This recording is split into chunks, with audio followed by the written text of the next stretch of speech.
इनसे मिलिए। दोस्तों नमस्कार, इनसे मिलिए।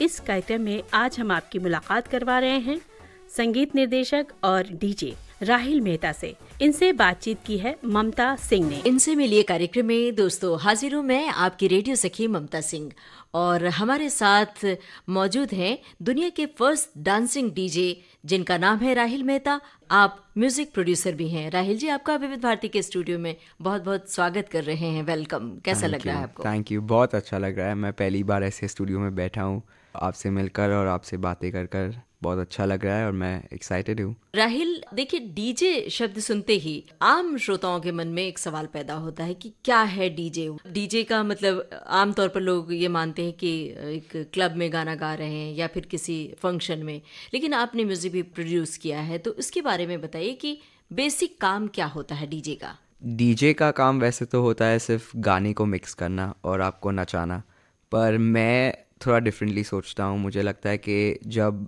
मैं डीजेइंग कर रहा हूँ मुझ पे थोड़ा रिस्पॉन्सिबिलिटी होता है। लोगों की एन्जॉयमेंट मेरे हाथों में है, तो जो गाने में बजा रहा हूँ, जो एक्सपीरियंस मैं लोगों को दे रहा हूँ, मैं सोचता हूँ कि वो खुशी होनी चाहिए उन लोगों को। जिस तरह के गाने में बजाता हूँ वो उसको सुनकर उन्हें खुश लगना चाहिए।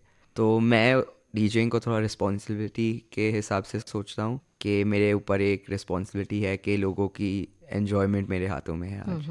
तो डीजेइंग मेरे लिए वो है जी। पर as a broader aspect DJing वही है जो लोगों को नचाता है, लोगों को अपने म्यूज़िक से नचाता है, लोगों को नॉन स्टॉप गाने सुनाकर नचाता है और लोगों को एक एक्सपीरियंस देता है। पूरा दिन का काम ख़त्म करके जब लोग एंजॉय करने आते हैं बाहर, तब उनको म्यूज़िक चाहिए और डीजे का काम यही है कि उन्हें अच्छा म्यूज़िक दे। बचपन में ही सोचा था कि आप डीजे बनेंगे? एकदम छोटे थे या नहीं। कुछ और बनना चाहते थे, इत्तेफाक से ये बने? मुझे ऑलवेज म्यूज़िक में इंक्लिनेशन था बहुत। मैंने ड्रम्स बजाया है, पियानो सीखा है, तो मैं ऑलवेज म्यूज़िक में था। डांस तो मैं करते ही गया, तो मुझे पता था कि मैं कुछ म्यूज़िक में करूँगा, पर ऐसा कुछ करूँगा ये कभी नहीं सोचा था।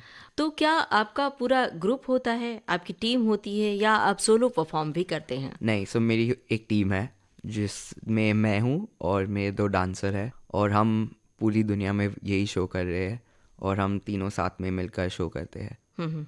तो मैं नाचता हूँ और वो उन लोग दोनों मेरे साथ नाचते हैं, तो जी। साथ में मिलकर और मज़ा भी आता है। गाना बज रहा होता है और आप डांस करते हैं? नहीं, मैं गाना बजाता हूँ फिर आगे आके नाचता हूँ, तब तक वो दोनों नाचते हैं ओके। और फिर मैं ज्वाइन करता हूँ, फिर मैं वापस आके गाना बदलता हूँ। और ऐसा नॉन स्टॉप नहीं रहता है डांस, पर बीच बीच में होते रहता है, जो थोड़ा एंटरटेनमेंट मिलता है लोगों को। जी। तो आपने कहा कि दुनिया भर में स्टेज शोज करते हैं, बताइए कौन सा स्टेज शो आपका यादगार रहा है कि वो आपके जहन में अभी भी ताज़ा है? हम लोग ने एक बेल्जियम में शो किया था। हाँ। वो हमारा पहला इंटरनेशनल शो था और मुझे कुछ एक्सपेक्टेशन नहीं था। मुझे सिर्फ लगा कि हम बेल्जियम जा रहे हैं, कुछ नहीं तो हॉलीडे बना कर आ जाएंगे। हम बॉलीवुड म्यूजिक ही बजाते हैं, तो मुझे लगा कि बेल्जियम में कौन बॉलीवुड म्यूजिक सुनेगा। पर वहाँ जो रिस्पेक्ट मिला बॉलीवुड म्यूजिक के लिए, उन लोग ने हम लोग को इतना रिस्पेक्ट दिया। हम लोग 2 घंटे का शो करते हैं, उस रात हम लोग ने 5 घंटे बजाए थे, क्या बात है। क्योंकि लोगों का रिस्पांस इतना अच्छा था, क्योंकि उन लोग को नहीं मिलता है इतनी आसानी से बॉलीवुड म्यूजिक। तो जब उन्हें सुनने मिला तो उन लोग बहुत खुश थे और ऑटोमेटिकली हम खुश हो गए, तो हम बजाते गए क्या बजाते गए। बात है। आपका एक एल्बम आया है, तेनू मैं लेके जावा, Correct. तो इसके बारे में बताइए, किस तरह का एल्बम है ये? ये मेरा पहला गाना है। मैं करीब 8 साल से डीजेइंग कर रहा था, पर मुझे कभी हिम्मत नहीं आई अपने आप का गाना रिलीज़ करने का। तो जब मैंने फाइनली सोचा कि मेरा पहला गाना कैसा होना चाहिए, तब मुझे 3 चीज़ ही चाहिए थी। मुझे प्यार, मैजिक और हैप्पीनेस चाहिए था गाने में। मुझे थीम यही चाहिए था और मुझे पता चला कि ये 3 चीज़ से शादी में ही मिलती है इंडिया में। जब लोग शादी करते हैं, जब फैमिली साथ आती है, जब फ्रेंड्स साथ आते हैं, तब खुशी होता है, मैजिक होता है और प्यार होता है। तो क्यों ना एक शादी का गाना बनाए। तो इसलिए मैंने शादी का गाना बनाया, जो एक लड़का क्या फील करता है उसके शादी के पहले, उसके ऊपर है। तो इसमें म्यूजिक है, गाना भी है? करेक्ट। तो अगर आप गा सकते हैं, क्योंकि मैं हम बिल्कुल नहीं गा सकता हूँ। मैं सिर्फ म्यूज़िक बनाता हूँ। मैंने ऋत्विक नाम के एक लड़के से हमारा कोलैबोरेशन हुआ था, उसने गाया है, बहुत अच्छी तरह से गाया है और मैंने सिर्फ म्यूज़िक बनाया। बताइए कि डीजे बनने के लिए क्या तैयारी करनी पड़ती है? क्या बाकायदा तालीम लेनी पड़ती है? बचपन से कितने बड़े थे जब आपने सीखा? मैं अपना 10th स्टैंडर्ड ICSE एग्ज़ाम दे रहा था जब मैंने शुरू किया था। तो मैं छुपके से बुक्स के अंदर, मेरा iPad था तभी, तब मैं उस पे म्यूज़िक मिक्स करता था, ट्राई करता था कुछ भी। मम्मी को लगता था मैं पढ़ाई कर रहा था, पर मैंने ऐसे एग्ज़ाम दिए, ऐसे ही पास हो गया। और उसके बाद जब स्कूल ख़त्म हुआ मैंने प्रोफेशनल ट्रेनिंग लिया और फिर छोटे छोटे क्लब्स, छोटे बार्स में बजाते गया। तब मैं सब गाने बजाता था। फिर 2-3 साल उतना ही किया मैंने। और फिर मुझे पता चला कि लोग इंडिया में तो बॉलीवुड के बिना नाचते ही नहीं है, तो क्यों ना सिर्फ बॉलीवुड करूँ। मैं बॉलीवुड डीजे बन गया। और फिर लॉकडाउन में मुझे लगा कि कुछ नया करना पड़ेगा अभी। मैं ट्रेन डांसर हूँ शामक डावर के साथ। मेरे पेरेंट्स हमेशा मुझे बोलते थे कि हमें तो ये डीजेइंग कर रहा है, बहुत अच्छा लगता है, क्योंकि मैं शामक के स्टेज शोज भी करता था और मेरे पेरेंट्स हर शो पे आते थे। तो वो कहते थे कि जब तू नाचता है हमें और अच्छा लगता है, तो क्यों ना तू दोनों साथ में करे। तो पहले तो मैं बहुत शौक था कि ये कैसे करूँ, ये होगा कैसे, लोग क्लब में आके नाचना क्यों देखे, वो खुद नाचना चाहते। तो ये सब थॉट प्रोसेस थे। पर इसी जब मैंने ये शो बनाया, मैंने ऐसे बनाया कि 2 घंटे के लिए हमें देखना नहीं है, सिर्फ ऐसे ग्लिम्सेस आते हैं, वो एंजॉय कर पाते, वो एंटरटेनमेंट दिखता है उनको, और फिर मैं वापस जाके डीजे करता हूँ ताकि लोग भी नाच सके, लोग खुद एंजॉय कर सकें। शामक डावर से आपने सीखा, तो ये कहा जाता है कि एक स्कूल है वो। तो उनसे क्या बारीकियां आपको सीखने मिली डांस की? वो हमेशा कहते थे कि जब तुम स्टेज पे आते हो वो 2 मिनट के लिए तुम स्टार हो और वो तुमसे कोई नहीं ले सकता। तो ये बात उन्होंने मुझे अब एक बार बोली थी और मेरे लिए हमेशा रही है कि जब मैं स्टेज पे आता हूँ वो टाइम मुझसे कोई नहीं ले सकता। उसी हिसाब से मैं परफॉर्म करता हूँ। कभी उनकी डांट खानी पड़ी? नहीं नहीं नहीं, ऐसा कुछ नहीं हुआ, पर बहुत इनकरेज्ड जी। रहा है। बहुत अच्छे से सिखाते हैं उनके बारे में, Extremely, बहुत ये बात मशहूर है। बहुत अच्छा। म्यूजिक मिक्सिंग का काम आप करते हैं, तो इसके बारे में बताइए, ये कैसा एक्सपीरियंस है? डांस करना मतलब सीधे परफॉर्म किया, लेकिन म्यूजिक मिक्सिंग एक अलग तरह की चुनौती होती है, तो क्या चैलेंजेस आपको फील होता है इसमें? उसका सबसे बड़ा चैलेंज होता है कि आप हर रोज़ नहीं कर पाते हो। जब आपका माइंड सेट होता है तभी आप कर पाते हो। कभी कभार माइंड सुबह के 2 बजे चालू होता है, सडनली एक आइडिया आ जाता है और फिर 1 महीना होगा जब आप कुछ नहीं कर पाते हो क्योंकि आपके माइंड प्रोसेस नहीं करता है। तो इसके लिए मैं सिर्फ एक चीज़ बता सकता हूँ कि आप अपने टाइम से करो। जब आपके पास आइडिया आ रहे हैं तब बनाते जाओ, बनाते जाओ, बनाते जाओ। और अगर नहीं आ रहे और नहीं हो पा रहा है तो चलेगा, लाइक उसको अपना टाइम दो और दूसरी चीज़ करते रहो, क्योंकि वो आइडिया एक बार आएगा जो सब कुछ चेंज कर लेगा। आपने बताया कि बचपन में आप आईपैड लेकर करते थे ये प्रैक्टिस, और आपकी मम्मी सोचती थी आप पढ़ाई करें, तो उन लोगों ने मना नहीं किया कि कहाँ? कभी नहीं। उन लोग बहुत सपोर्टिव रहे हमेशा।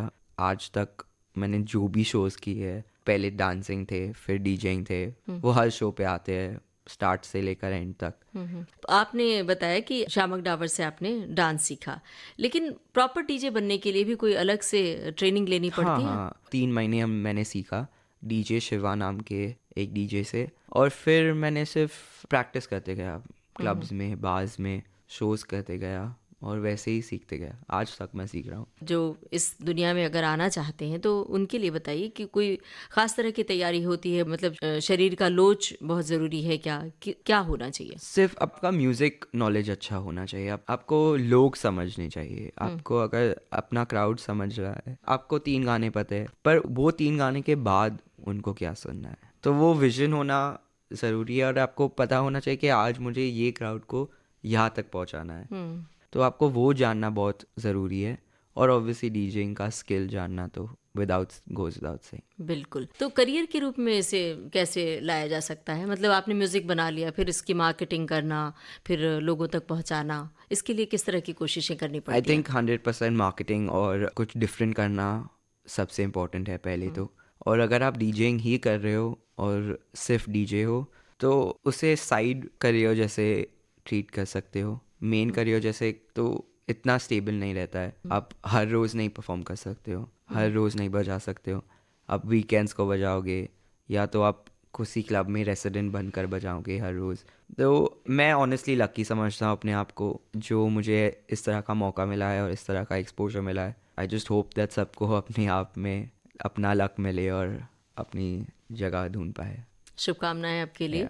स्टेज शोज से पहले आपको किस तरह की तैयारी करनी पड़ती है? जैसे सिंगर्स हैं, अपने गले का ख्याल रखते हैं, आराम भी देते हैं, थोड़ा मेडिटेशन भी करते हैं, तो आप लोगों को क्या करना पड़ता है, बताइए हमारे लिए तो रेस्ट सबसे ज़्यादा इम्पोर्टेंट रहता है, क्योंकि जिस तरह से हम परफॉर्म करते हैं, जिस तरह से हम डांस करते हैं, हम कूदते रहते हैं पूरे स्टेज पे, तो अपने फिटनेस पे ध्यान रखना बहुत ज़रूरी है, क्योंकि एग्जर्शन बहुत होता है ये शोज़ के दौरान। तो रेस्ट सबसे ज़्यादा इम्पोर्टेंट होता है मेरे लिए। और आगे आपकी क्या योजना है? वैसे तो मैंने अभी तक कुछ नहीं सोचा है, पर होपफुली मैं ये शो पूरी दुनिया तक सबको दिखा पाऊँ, अच्छे गाने बनाते जाऊँ, और मेरा सबसे बड़ा गोल है कि मैं लोगों को खुशी पहुंचाऊं अपने काम से। तो जिसी तरह से गानों के थ्रू, परफॉर्मेंस के थ्रू जहाँ से वो खुशी पहुंचा सकता हूँ, मैं पहुंचाते जाऊंगा। Why not? वैसे भी इस दुनिया में आने के बाद एक ड्रीम तो होता है कि हमें फिल्मों में जाना है, तो ऐसा कोई ड्रीम है आपका? 100% था जी। वो बहुत पहले था, जब मैं सिर्फ डीजे था। मुझे लगा कि मैं एक्टर भी बनूंगा एक दिन, पर जिस तरह का काम मैं अभी कर रहा हूँ, मुझे ज़्यादा खुशी मिलती है, और मुझे लगता है कि लोगों को ज़्यादा खुशी मिलती है मुझे देखकर। बिल्कुल। आगे कौन से एल्बम्स आने वाले हैं या कोई म्यूजिक अरेंज करने वाले हैं? अभी तक तो 2 गाने आने वाले हैं, पर मैं इतना नहीं सोचता हूँ। मैं अभी जो गाना है मैं उससे बहुत खुश हूँ, तो जब तक अगला गाना आता नहीं है तब तक मैं उसके बारे में सोचता नहीं हूँ। राहिल, आप विविध भारती के स्टूडियो में आए, हमारे श्रोताओं को इतनी सारी बातें बताई। एक नई तकनीक है